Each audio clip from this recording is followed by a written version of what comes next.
其實我哋要明白一樣嘢呢，其實呢，好多食物係提煉嘅食物呢，就唔係有添加防腐、減味道、加色素。咁所以我哋食呢啲類嘅食物呢，其實就容易有我哋接觸嘅致癌化學物質啦。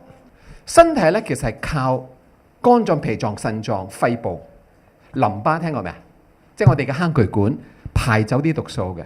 細胞入邊都係，佢有一個機能呢，係幫我哋中和毒素嘅。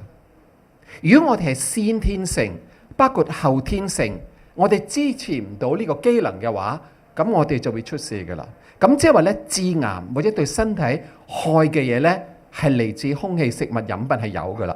經過新陳代謝都會有嘅。如果我哋有先天性嘅弱點，我哋做咗基因嘅 test， 發覺我哋嘅轉化能力係弱，即係我哋食親嘢，食物吸收咗之後咧，身體用嚟製造基因、製造重組細胞嘅時候咧，我哋有缺陷嘅話，或者我哋先天性嘅肝臟冇咗啲基因，冇咗個能力去過濾嘅話，咁我哋都會有好多毒素。其實身體自己都會製造毒素，你明唔明意思啊，朋友？而處理唔到嘅。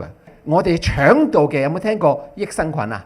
益生菌咧，其實就係我哋嘅身體，包括我哋嘅腸道嘅免疫細胞合作嚟毀滅病毒、中和毒素、中和致癌物質，避免金屬入我哋嘅身體，同埋製咗一個保護罩，令到任何對身體害嘅嘢唔好咁入到我哋嘅身體。你明唔明我意思啊，朋友？